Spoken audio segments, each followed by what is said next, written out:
आज जो हम टॉपिक कवर करने जा रहे हैं that is about the user input.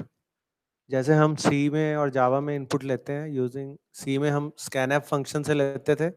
Scanf function से हम यूजर से इनपुट ले सकते हैं। यूजर को कीबोर्ड से इनपुट देनी पड़ती है।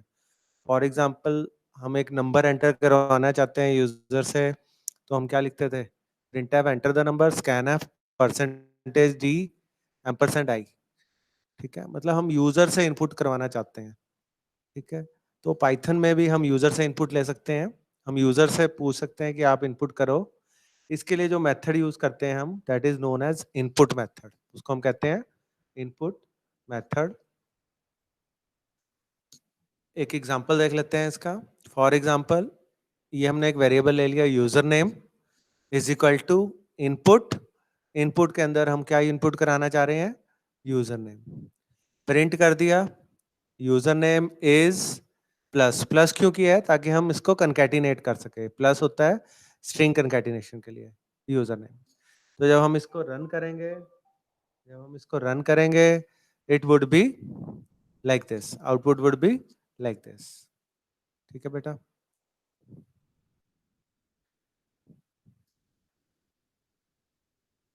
नेक्स्ट इज आउटपुट में ये पूछेगा एंटर द यूजर नेम, फिर आप जो भी यूजर नेम डालोगे it will give you the output. ठीक है। नेक्स्ट इज ये पाइथन 3.6 में या 3 से ऊपर जो भी होते हैं उसमें इनपुट यूज करते हैं। जो पाइथन का 2.7 या 2 वर्जन यूज कर रहे हैं उसमें रॉ इनपुट होता है इस फंक्शन का नाम। तो हमें सिर्फ हम 3 से ऊपर ही कर रहे हैं तो हम इनपुट वाला मेथड यूज करेंगे। ठीक है, will use the method input. ठीक है बेटा। तो इनपुट मेथड जैसे ही पाइथन को मिलता है, पाइथन क्या करता है?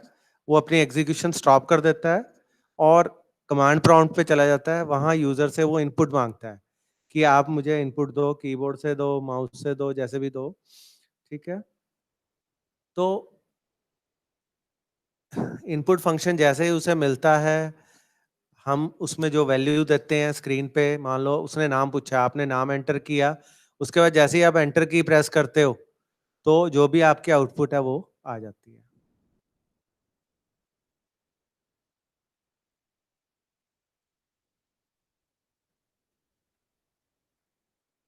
वो आपकी आउटपुट आ जाती है।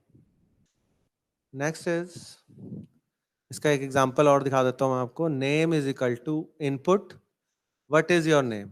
ठीक है, ये हम यूजर से हम क्या इनपुट करा रहे हैं? What is your name. जैसे ही हम इसको एंटर करेंगे इसके बाद हम प्रिंट करा रहे हैं nice to meet you name. Name में जो भी उसने नाम बताया उसको प्रिंट। एज, ऐसे ही हमने एज दे दी। एज क्या होगी? Input is equal to your age, फिर उस एज को हमने प्रिंट करा लिया। ठीक है।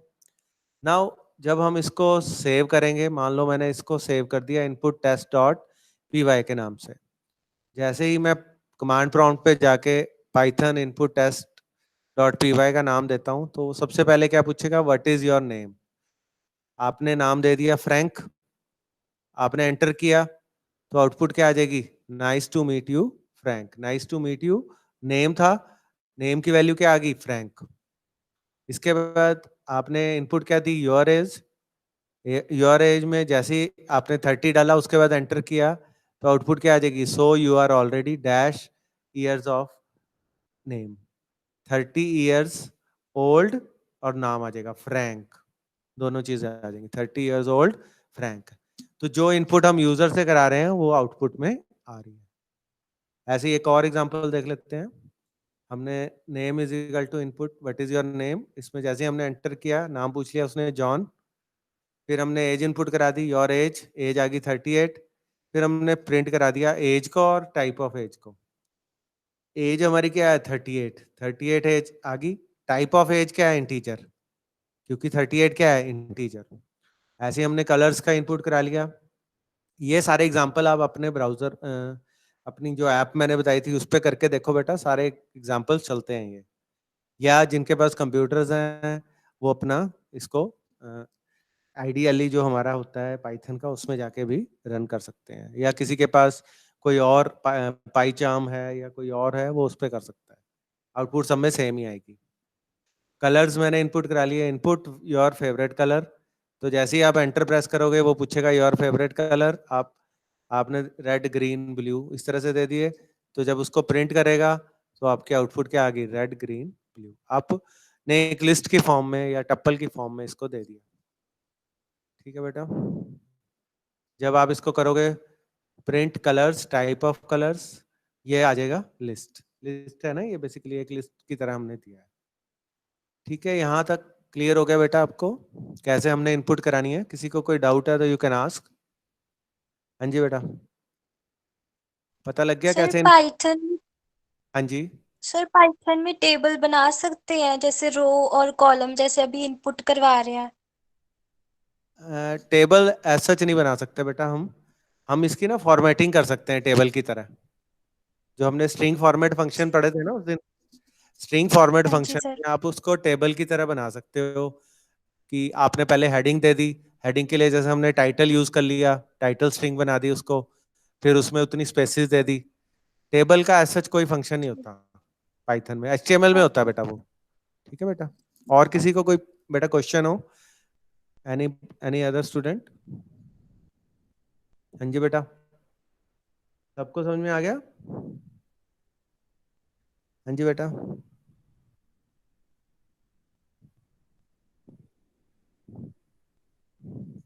Next we come to conditional statements. ठीक है बेटा, यहाँ हमारा सेकंड चैप्टर खत्म हो जाता है, यहाँ से हमारा थर्ड चैप्टर स्टार्ट हो जाता है। तो सेकंड चैप्टर में जो हमने कवर किया था topics, that was about indentation, comments, ठीक है ना। उसके बाद आपके इंटीजर फंक्शंस, इंटीजर्स में आपके मैथमेटिकल फंक्शंस हो गए जितने भी थे, numeric functions, then string, string के फंक्शंस और स्ट्रिंग की फॉर्मेटिंग, वो सारे के सारे हमने कवर किए।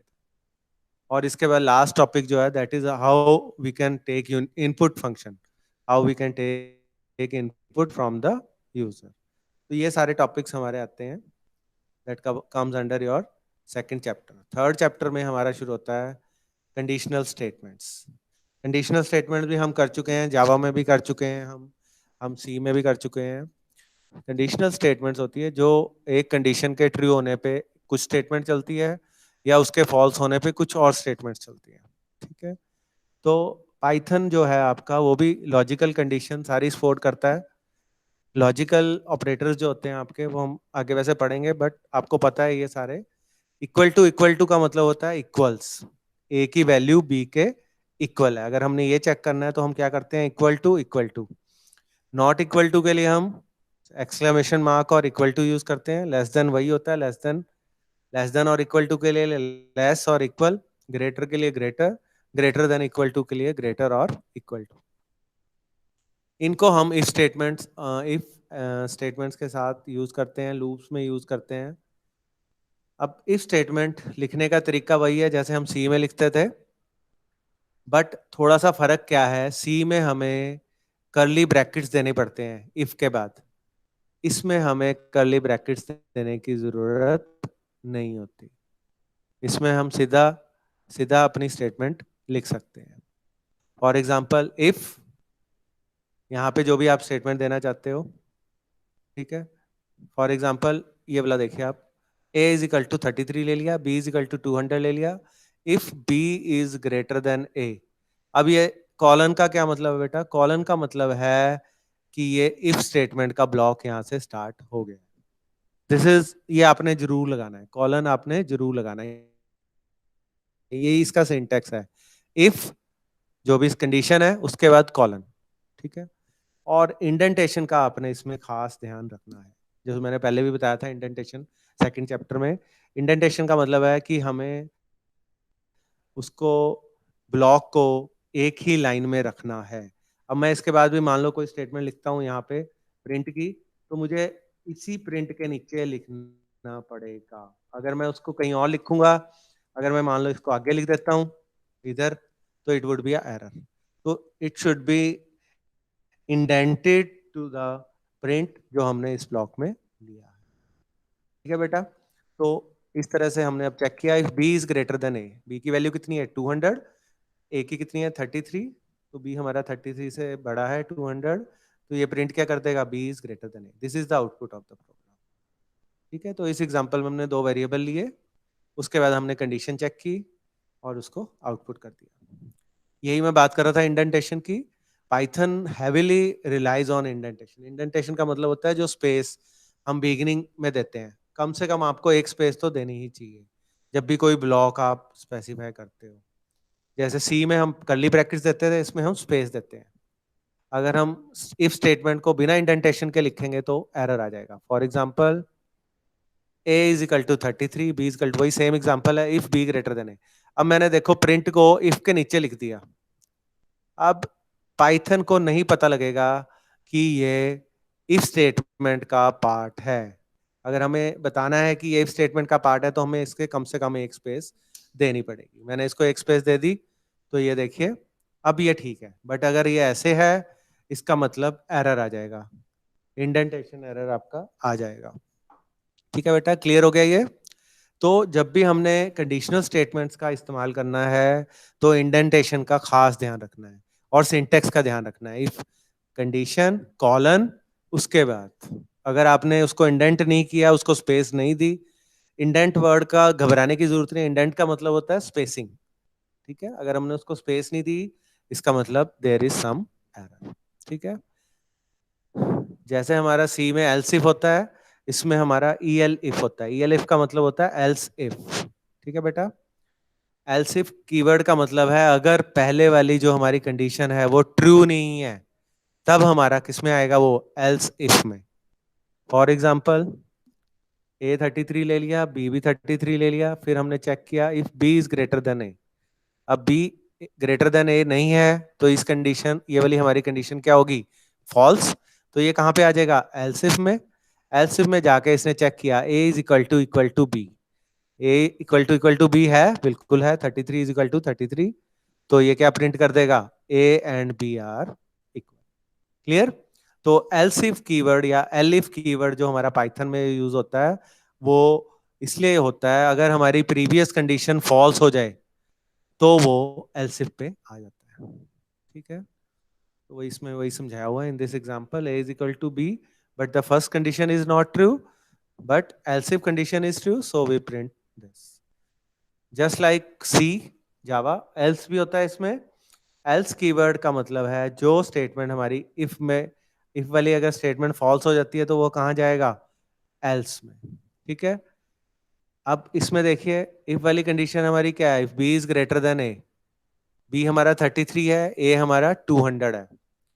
तो 33 इज ग्रेटर देन 200, ये कंडीशन फॉल्स होगी। इसके बाद ये एलसिफ पे गया, एलसिफ पे इसने चेक किया A is equal to B. A is equal to B नहीं है, इसका मतलब ये एल्स में चला गया। तो एल्स में भी तभी जाता है जब प्रीवियस जितनी भी कंडीशंस हैं वो फेल हो जाए। एल्स सबसे लास्ट कंडीशन में हम लगाते हैं, तो एल्स हम क्या लिख देंगे, ए इज ग्रेटर देन बी। ठीक है, तो इस एग्जांपल में हमने चेक किया कि ए बी से बड़ा है, तो पहले हमारी फर्स्ट कंडीशन ट्रू होगी, फॉल्स होगी, उसके बाद एल्सिफ वाली भी फॉल्स होगी, तो वो कौन से पे आ गया, एल्स पे। एक और एग्जांपल देख लेते हैं, ए इज इक्वल टू 200, ये बिना एल्सिफ के है। B is equal to 33, B is greater than A, ये फॉल्स होगी तो कहाँ पे आ गया, एल्स पे आ गया। ठीक है, clear? Next is short hand if. Short hand if का मतलब है शॉर्ट तरीके से भी हम इस स्टेटमेंट को लिख सकते हैं, एक ही लाइन में लिख सकते हैं, हमें अलग अलग लाइंस में लिखने की जरूरत नहीं है। For example if A is greater than B colon print A is greater than B. अलग लाइन में लिखने की जरूरत नहीं है, ना आपको इंडेंटेशन की जरूरत है, याद रखने की जरूरत है।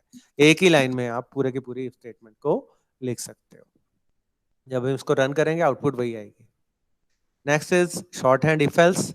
इफ एल्स को भी हम एक की स्टेटमेंट में लिख सकते हैं। फॉर एग्जाम्पल ए को हमने दी वैल्यू 2, बी को हमने दी 330, प्रिंट ए का प्रिंट करना है if A is greater then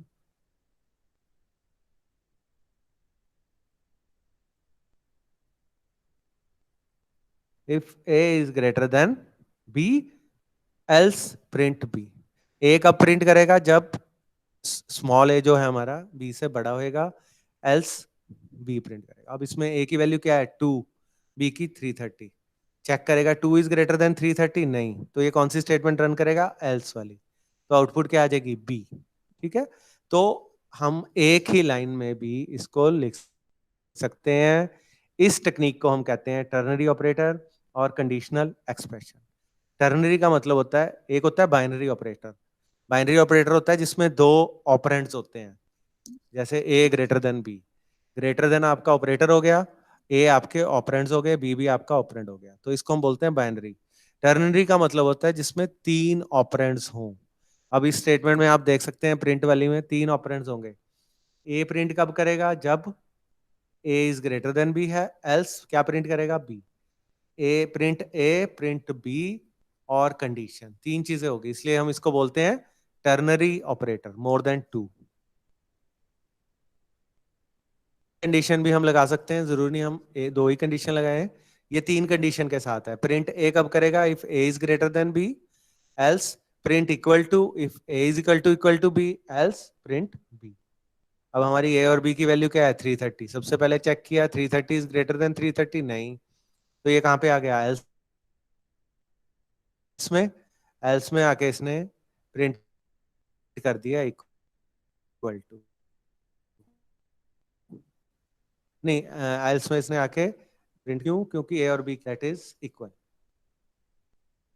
if A is equal to B, तब इसने प्रिंट कर दिया हमारा इक्वल टू, तो ये सेकंड कंडीशन ट्रू होगी, इसलिए ये हमारा ट्रू होगा। क्लियर हो गया बेटा, ये टर्नरी वाला हो गया, शॉर्ट हैंड वाला सबको क्लियर हो गया, किसी को नहीं हुआ यू कैन आस्क। हाँ जी बेटा, हाँ जी, इफ एल्स स्टेटमेंट्स क्लियर है। सर हाँ फिर जी, इसमें किसी को कोई इंडेंटेशन, पूछना है question you can ask. Sir अगर हम एक हाँ, लाइन इंडेंट में की जरूरत ही नहीं बेटा, एक ही लाइन में लिख रहे हैं ना। ओके, हाँ, अगर एक लाइन में लिखेंगे तो इंडेंट की जरूरत नहीं पड़ती बेटा। इंडेंट की जरूरत पड़ती है जब हमारी दो लाइनें हो, एक या एक से ज्यादा लाइनें हो जाए ना, उसमें हमें इंडेंटेशन की जरूरत पड़ती है। इसमें हमें इंडेंटेशन की सोचने की जरूरत ही नहीं है, इसीलिए इसको शॉर्ट हैंड मेथड कहते हैं। शॉर्ट हैंड का मतलब शॉर्टकट। ठीक है ओके ना, सर। क्लियर। और किसी का कोई क्वेश्चन है बेटा।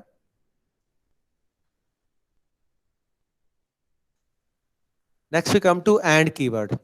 एंड कीवर्ड भी हमारा एक लॉजिकल ऑपरेटर होता है। एंड हमने पढ़ा भी है, हमने डिजिटल में भी पढ़ा था। एंड कब काम करता है, जब हमारी दोनों कंडीशन ट्रू होती है। ठीक है, फॉर एग्जाम्पल ए की वैल्यू कितनी है 200, बी की वैल्यू 33, सी की वैल्यू, बेटा ये सारे एग्जाम्पल जो मैं नोट्स देता हूँ ना, इनको प्रैक्टिस किया करो, तभी आपको क्लियर होंगे प्रोग्रामिंग के कंसेप्ट। अगर आप इसकी प्रैक्टिस नहीं करोगे, सीधा इसको रट्टे मारने की सोचोगे, तो नहीं समझ में आएंगे। एक बार इसका एक प्रोग्राम बना के देख लो आप, छोटे छोटे, या इसको इंटरेक्टिव मोड पे जाके रन करके देख लो। प्रोग्राम बनाने की भी जरूरत है, इंटरेक्टिव मोड पे जाओ, इसको रन करके देख लो, क्योंकि छोटे छोटे तो हैं। अगर बड़ा प्रोग्राम हो, वो प्रोग्राम बना लो आप। तो इसके लिए आप इस तरह से, इसके प्रैक्टिस जरूरी है आपकी सबकी। ठीक है, तो सभी को मैं फिर कहता हूँ कि ये प्रैक्टिस किया करो, जितने भी मैं आपको एग्जांपल्स भेजता हूँ ना, इसीलिए मैं भेजता हूँ एग्जांपल्स, नहीं तो मैं सिंपल आपको थ्योरी थ्योरी पढ़ा दूँ। ठीक है ना। अब इसमें देखिए, हमने चेक करना है कि a is greater then b and if c is greater than a, ये दोनों चीजें हमने चेक करनी है। तो a की वैल्यू 200 ले ली, b की 33, c की 500। फिर हमने क्या किया, दो कंडीशंस ले ली इफ के अंदर, if a is greater then b and c is greater than a। अब ये स्टेटमेंट कब ट्रू होगी, बता सकता है कोई बच्चा, ये स्टेटमेंट कब काम करेगी। हाँ जी बेटा, कब काम करेगी, जब दोनों कंडीशन ट्रू होंगी। a is greater then b, a की वैल्यू कितनी है 200, b की वैल्यू कितनी है 33। 200 इज ग्रेटर देन 33, ट्रू है कि फॉल्स है। हाँ जी, इज इट ट्रू और फॉल्स, हाँ जी। बोलो बेटा। It is true, true. It is true. फिर हमने चेक किया c is greater than a, c की वैल्यू क्या है 500, a की वैल्यू क्या है 200। 500 इज ग्रेटर देन 200, ये भी ट्रू होगी। तो पहली कंडीशन भी ट्रू होगी एंड दूसरी कंडीशन भी ट्रू होगी। True and true, true and true क्या होता है, ट्रू। अगर एंड में कोई एक भी कंडीशन आप प्लीज अभी बर्बाद, अगर इन दोनों में से एक भी कंडीशन फॉल्स हो जाती है, तो हमारा ये पूरा फॉल्स हो जाएगा, फिर ये स्टेटमेंट नहीं चलेगी। क्योंकि अब ये दोनों स्टेटमेंट्स हमारी ट्रू होगी, इसका मतलब इट इज ओके। तो ये प्रिंट क्या कर देगा, आउटपुट क्या दे देगा, both conditions are true. Clear. Next is or keyword. Or keyword भी हमारा लॉजिकल ऑपरेटर है। और में अगर दोनों में से एक भी कंडीशन ट्रू हो जाएगी तो वो ट्रू हो जाएगा। हम कहते हैं ना ही इज, और हम यूज करते हैं या तो ये या तो ये। एंड में या तो एंड में हम दोनों में से एक चीज लेते हैं, अगर दोनों चीजें ट्रू होंगी तभी हम उसको ट्रू करेंगे। और में अगर दोनों में से एक भी ट्रू है तो वो ट्रू हो जाएगी। फॉर एग्जाम्पल, ए की हमने 200 ले ली, बी हमने 33, C 500। If A is greater than B और A is greater than C. अब पहली कंडीशन चेक करो, A is greater than B, 200 is greater than 33, true हो गया ये। और A is greater than C, A की वैल्यू कितनी है 200 इज ग्रेटर देन 500। अब ये कंडीशन हमारी फॉल्स होगी।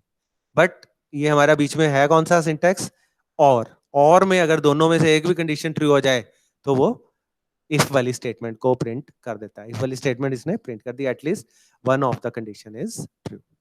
एंड और क्लियर हो गया बेटा सबको? यस, इज एंड और क्लियर? हाँ जी, Yes, किसी को sir. नहीं समझ में आया? Yes sir. It's simple. Next we come to nested if statement. Nested if statement का मतलब होता है एक इफ स्टेटमेंट के अंदर दूसरी इफ स्टेटमेंट लिखना। ये भी हमें कई बार जरूरत पड़ जाती है। For example, x is equal to 41 ले लिया हमने, एक वेरिएबल इंटीजर टाइप का। फिर हमने चेक किया if x is greater then 10, print above 10। अब x की वैल्यू कितनी है 41, 41 इज ग्रेटर देन 10, तो ये क्या प्रिंट कर देगा अबव 10। फिर दोबारा चेक किया x की वैल्यू को, 41 इज ग्रेटर देन 20, फिर प्रिंट कर दिया ऑल्सो अबव 20। एल्स, अगर इन दोनों में से कोई भी ट्रू नहीं होता तो एल्स में जाएगा। अब ये दोनों ट्रू हो गए तो ये दोनों इसने स्टेटमेंट प्रिंट कर दी। तो एक इफ स्टेटमेंट के अंदर हमने दूसरी इफ स्टेटमेंट लिया है। पर ध्यान रखने वाली बात क्या है बेटा, इंडेंटेशन की। इंडेंटेशन देखिए, मैंने इफ के बाद प्रिंट को 2 स्पेस दिया है, इफ को भी 2 स्पेस दिया है, तभी उसे पता लगेगा कि ये इफ इस इफ के अंदर है। अगर आप इफ इस स्टेटमेंट को आगे आगे लिख दोगे जैसे मैंने ये किया हुआ है, it will give an error. वो इसको अलग इफ स्टेटमेंट समझ लेगा। इसको इस इफ स्टेटमेंट के अंदर इसको बनाने के लिए आपको इसको स्पेस देनी पड़ेगी just equal to your print statement. ठीक है बेटा, प्रिंट स्टेटमेंट के बराबर आपको लाना पड़ेगा, जस्ट लाइक दिस। ठीक है, प्रिंट, ऐसे ही एल्स को भी प्रिंट स्टेटमेंट की लाइन में लाना पड़ेगा, उतनी ही स्पेस देनी पड़ेगी एल्स को भी जितनी आपने प्रिंट को दी है, तभी उसकी इंडेंटेशन पूरी होगी, नहीं तो इंडेंटेशन एरर आ जाएगा। अदरवाइज इफ एल्स में आपको कोई एरर, इसको हम बोलते हैं नेस्टेड इफ। एक इफ स्टेटमेंट, उसके अंदर हम दूसरी चेक कर रहे हैं, this is known as nested if statement. Clear? Next is pass. Sir जब इफ वाली स्टेटमेंट ट्रू होगी, हाँ जी, इफ वाली ट्रू होगी बेटा, सर ये इसी तो इफ के अंदर एल्स दूसरी। क्यों टाइप किया? बेटा एल्स तो इस इफ का एल्स नहीं है, आप ध्यान से देखो, ये अंदर वाले इफ का एल्स है। ये हमने इफ बिना एल्स के लिया हुआ है। ठीक है, अगर हम इसका एल्स भी ले लेते हैं, मान लो यहाँ पे मैं एक और एल्स ले लेता हूँ, वो कब चलेगा, मान लो हमारी पहली ही कंडीशन फॉल्स हो जाती है। अगर मैं x की वैल्यू यहाँ पे 9 ले लेता हूँ, मान लो मैंने यहाँ पे 9 ले ली, अब मैं इसको चेक करता हूँ इफ 9 इज ग्रेटर देन 10, तो ये सारा का सारा ब्लॉक स्किप कर देगा। ये पूरा इफ का ब्लॉक है। क्यों? इस इफ के अंदर मैंने दूसरी इफ ली हुई है। समझ में आया? तो अगर ये कंडीशन फॉल्स हो जाएगी तो वो सीधा एल्स पे जाएगा। क्लियर हुआ? बट जो मैंने यहाँ पे लिया हुआ है, मैंने विदाउट एल्स लिया हुआ है। मैंने सिंपल एक इफ स्टेटमेंट लिया है, उसके अंदर मैंने दूसरी इफ स्टेटमेंट ले ली है। ठीक है, क्लियर हो गया? ये इफ स्टेटमेंट का ये पूरा ब्लॉक है, इसके अंदर मैंने इफ एल्स लिया है, इफ के अंदर मैंने इफ एल्स ले ली। ठीक है, क्लियर? हाँ हाँ ये जी सर। ये स्पेस का ध्यान रखना है बेटा, आपने स्पेस से आइडिया हो जाता है। जो प्रिंट के बराबर की स्पेस में होंगे if else, they are all inside this if. अगर इसके बराबर होंगे इफ के बराबर एल्स, इसका मतलब वो इस इफ का एल्स है। अगर मैं यहाँ पे एल्स कर देता हूँ, एल्स को इसके बराबर कर देता हूँ, तो ये ऊपर वाले इफ का एल्स बन गया, इस वाले इफ का ये एल्स बन गया। ठीक है, इसमें सिर्फ इफ रहेगी। अगर मैं इसको प्रिंट के बराबर कर देता हूँ तो ये किसका एल्स बन गया, सॉरी इफ के बराबर कर देता हूँ इसके, तो ये बन गया इस वाले इफ का एल्स। सारा जो गेम इसमें है पाइथन में, that is of indentation. Indentation को बड़े ध्यान से हमने करना है, अदरवाइज इसमें और कोई दिक्कत नहीं आती, हमें सिर्फ हमें स्पेस का ध्यान रखना है, अगर आप स्पेस आगे पीछे कर दोगे तो एरर आ जाएगा। ठीक है, clear? Next is pass statement. If statement को हम एम्प्टी नहीं छोड़ सकते, पर कई बार हम इफ में अगर कुछ नहीं लिखना चाहते बट बिना एरर के हम उसे चलाना चाहते हैं, उसके लिए हम पास स्टेटमेंट यूज कर देते हैं। जैसे पास कर देते हैं ना हम, कोई आपको क्वेश्चन नहीं आता, आप क्या करते हो? पास कर देते हो।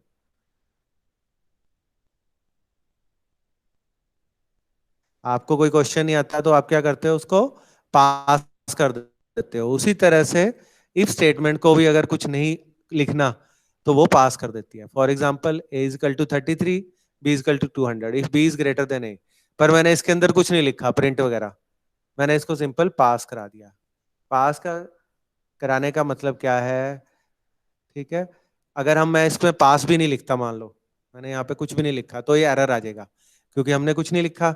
बट अगर मैं पास लिख देता हूं, it will not give an error. तो पास हम यूज करते हैं अगर हम इफ में कोई भी स्टेटमेंट प्रिंट नहीं करना चाहते बट प्रोग्राम में हम चाहते हैं कि एरर ना आए, तब हम यूज करते हैं पास स्टेटमेंट। तो ठीक है, तो if statements cannot be empty, but if you for some reason have an if statement without no content, जिसमें कुछ भी नहीं लिख रहे, हम पास स्टेटमेंट पुट कर देते हैं टू अवॉइड गेटिंग एन।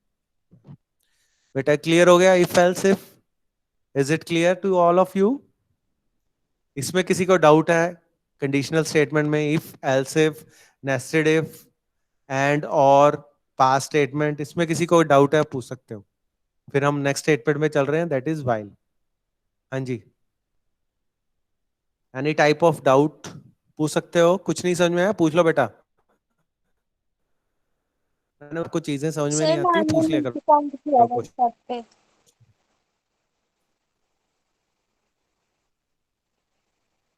हाँ जी, हाँ जी, हाँ जी बेटा, आवाज नहीं आ रही आपकी क्लियर। हेलो, हाँ जी बेटा बोलिए। सर क्लियर हेलो, है सब। हाँ जी सर क्लियर क्लियर है? है। ओके, वेरी गुड, गुड, अच्छी बात है। चलो क्लियर है तो next is while loops. Next we come to while loop. तो दूसरी क्लास पाइथन में, हाँ जी बेटा, दूसरी क्लास का लिंक आ गया सर, सॉफ्टवेयर इंजीनियरिंग का। कोई बात नहीं, वेट कर लो, अभी खत्म नहीं हुई। मैडम को मैसेज कर दो कि अभी क्लास चल रही है हमारी, 10 मिनट और लगेंगे। 4 बजे क्या है, फिर अभी तो 20 मिनट पड़े हैं बेटा, ठीक है ना? Next is Python loops. Python में लूप्स के लिए अभी हमने कंडीशनल स्टेटमेंट की थी, next is loop statement. Loop statement का मतलब है, मान लो हम एक चीज को, जो चीज आपकी बार बार आ रही है उसको मान लो हमने बच्चे का नाम 100 बार प्रिंट कराना है, तो हम ये नहीं है कि 100 बार प्रिंट स्टेटमेंट लिखेंगे, हम कौन सी स्टेटमेंट का यूज करेंगे? लूप स्टेटमेंट का। लूप स्टेटमेंट में हम दो तरह की होती हैं आपकी पाइथन में, while loop and for loop. ठीक है, तो ये हमने वैसे सी में ही पढ़ा हुआ है। व्हाइल लूप स्टेटमेंट तब तक आपकी स्टेटमेंट सेट ऑफ स्टेटमेंट्स को एग्जीक्यूट करती रहती है जब तक कंडीशन ट्रू है। जब तक कंडीशन ट्रू है, जैसी कंडीशन फॉल्स होगी वो लूप से बाहर आ जाएगी। For example, print i as long as i is less than 6। I को कब तक प्रिंट करते रहो? जब तक आई की वैल्यू 6 से कम है। जैसे ही 6 हो जाए तो लूप से बाहर आ जाए। तो हमने क्या किया, आई की वैल्यू क्या कर दी? 1, while i less than 6। Syntax देखो बेटा, इसका कॉलन लगाना है बस, आपने क्या ध्यान रखना है? कॉलन और इंडेंटेशन। इंडेंटेशन देखिए, मैंने प्रिंट के पहले एक दो स्पेस दी है, इसके बाद आई से पहले भी एक दो स्पेस दी। ठीक है, तो आई को मैंने value they the 1, while I is less than 6। आई मेरा अगर 6 से कम है तो मैं क्या करूं? प्रिंट कर दूं आई की वैल्यू को, और I plus equal to 1। Plus equal to का मतलब क्या होता है पता है किसी बच्चे को? हाँ जी, what do you mean by plus equal to? Sir हाँ जी इशिता बताओ। हाँ बताइए सर वो बताइए जैसे बेटा, आई आप हमारे बताइए। पास वन। हाँ, क्या है? आई प्लस इक्वल टू 1 का मतलब क्या? अगर मैं स्टेटमेंट को ओपन करता हूँ क्या बनेगी? वन में मतलब कि प्लस कर देंगे आई को, वन प्लस कर देंगे आई में। I is equal to, I is equal to I plus 1। इसको इंक्रीमेंट स्टेटमेंट भी बोलते हैं। आई क्या हो जाएगा इसका मतलब i is equal to i plus +1 1। समझ में आ गया?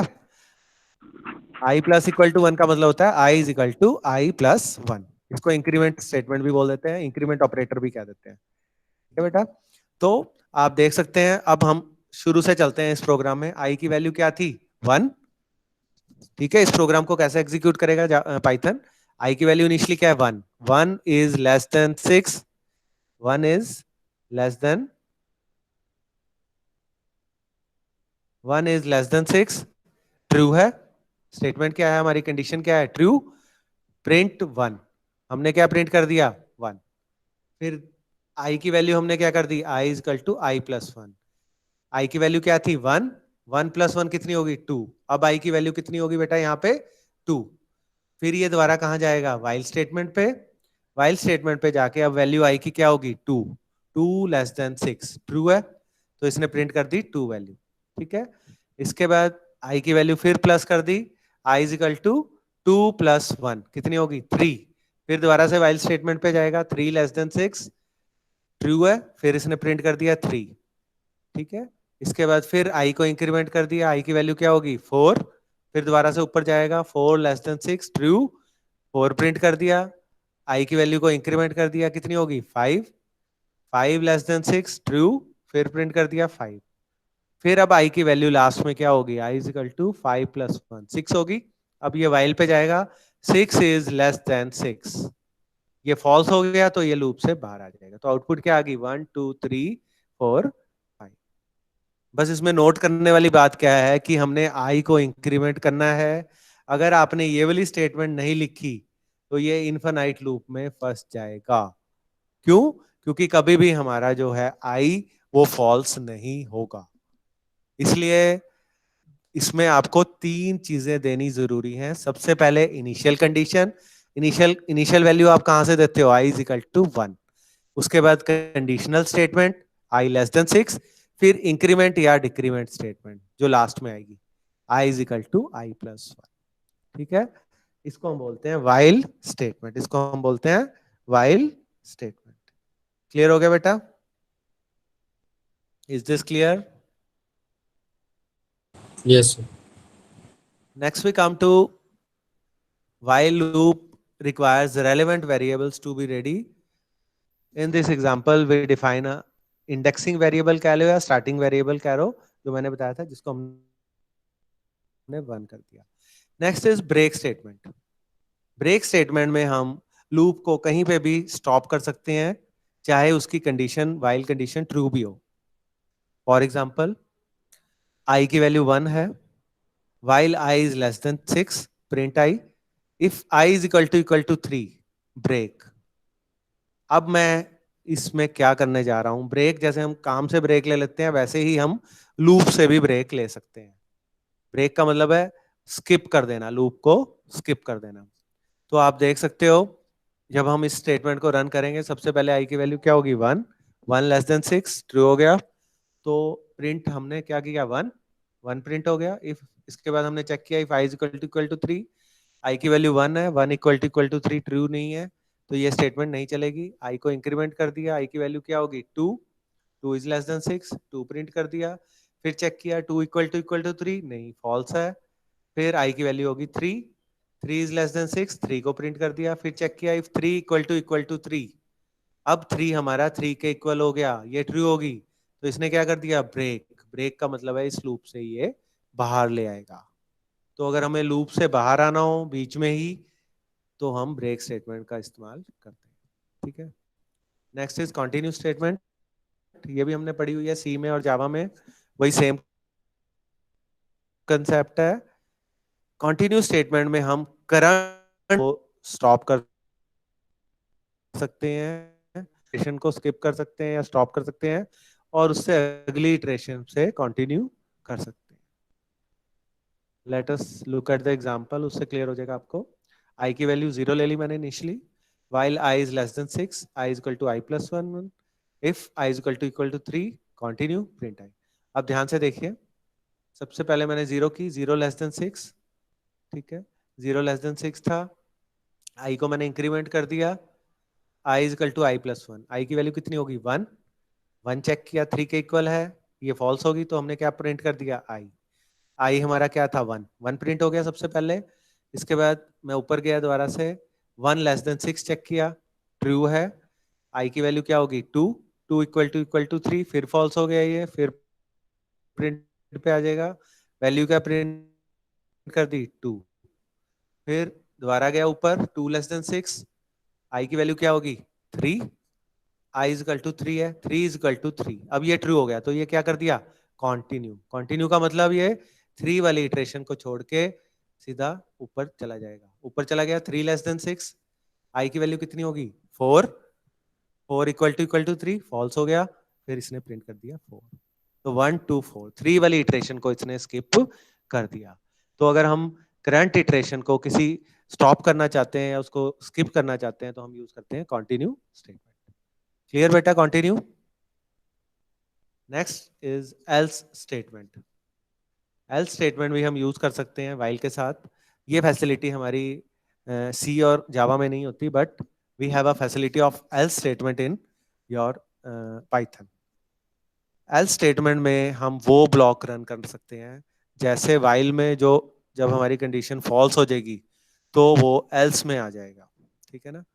For example I is equal to 1, I less than 6, print I is equal to I plus 1, else print I is no longer less than 1। जब हम इस प्रोग्राम को run करेंगे आई की value क्या होगी 1 लेस देन 6, प्रिंट कर दिया 1 को, प्रिंट 1, आई को इंक्रीमेंट कर दिया, आई की वैल्यू क्या होगी 2, फिर ऊपर गया 2 लेस देन 6, 2 प्रिंट कर दिया, फिर 3 4 5, जैसे ही आई की वैल्यू 5 होगी 5 लेस देन 6, प्रिंट 5, आई की वैल्यू क्या होगी 6, अब आ गया 6 less than 6।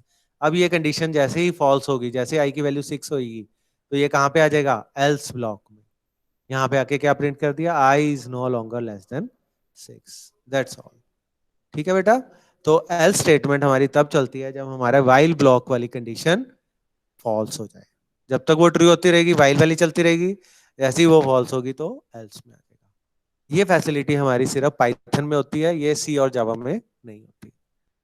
Continue, break, while, ये क्लियर हो गया बेटा? हाँ जी, इज दिस क्लियर? हाँ जी बेटा, यस सर। किसी को कोई डाउट है? Continue, break, else, you can ask.